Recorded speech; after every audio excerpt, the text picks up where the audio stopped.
If you're someone who likes to read motivational self-help books, then this video is for you, so keep watching.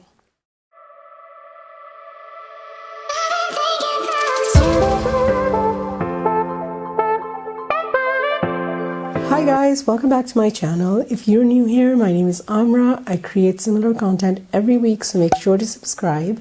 Also, make sure to click on the bell icon next to the subscribe button so that you don't miss out on any of my content. Sorry about my voice today. I'm trying to get over a cold, which just doesn't want to leave. Anyhow, today I want to talk to you guys about a book called The One Thing by Gary Keller and Jay Papasan. This book is about narrowing down your focus to one thing only, whether it's in your business or any other work that you've set out to do. For instance, if you have to write a book and you keep putting that off, or if you have a lot of ideas for a business and you are just focusing on everything together, that is not going to work out. Gary says that extraordinary results are directly determined by how narrow you can make your focus. On the first page, we have rabbit footprints, and it says if you chase two rabbits, you will not catch either one. It's a Russian proverb.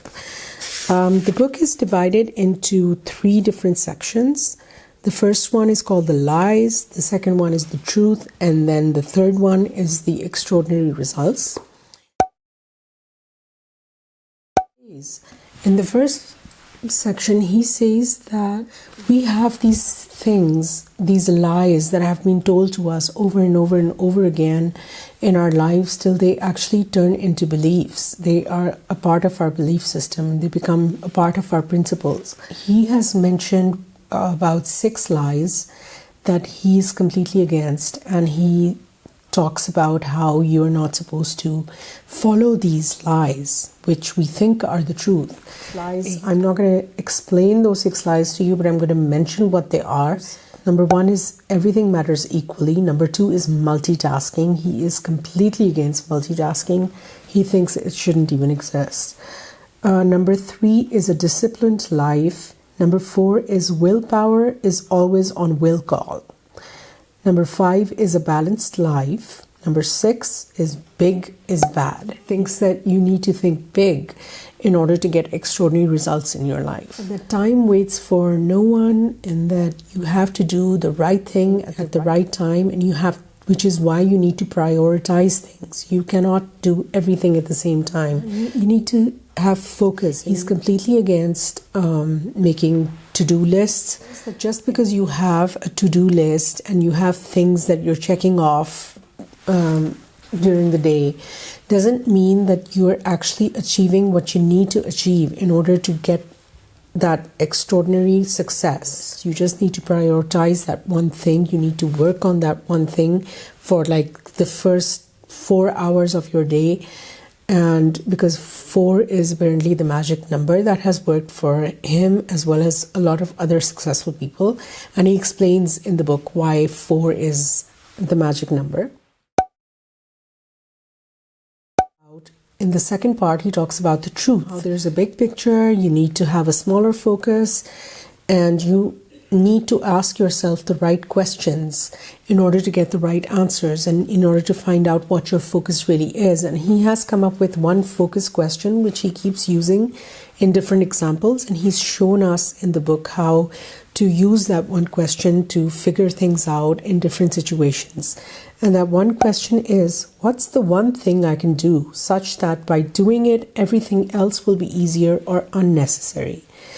And I have actually used that question to answer some of my own questions, and it actually works. It worked for me, and I think it's worth a try.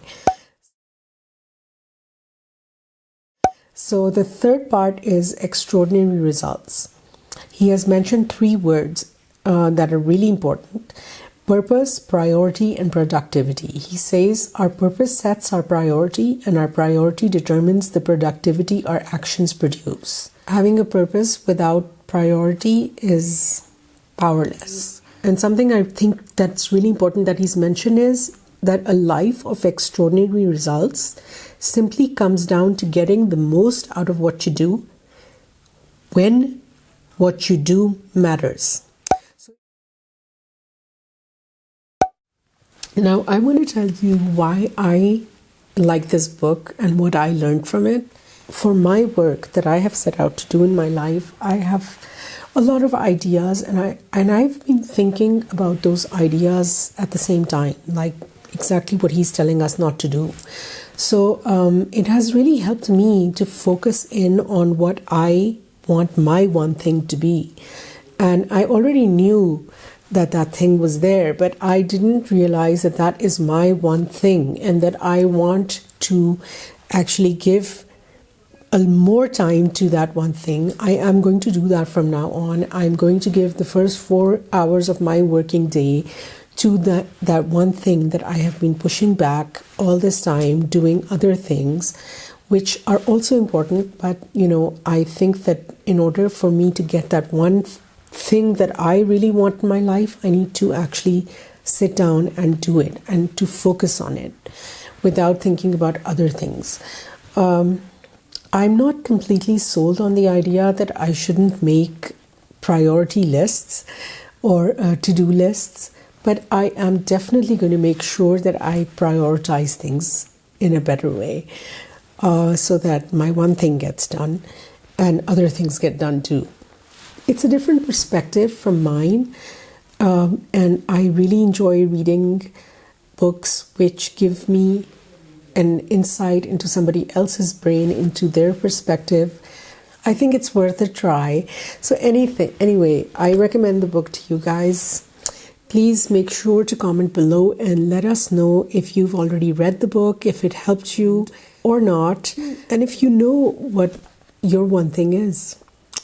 You can even tell us what your one thing is if you like. Anyway, if you learned something or liked this video, please make sure to give me a thumbs up. Also, make sure to subscribe if you haven't already. Thank you so much for watching, and I'll see you next time. Bye-bye.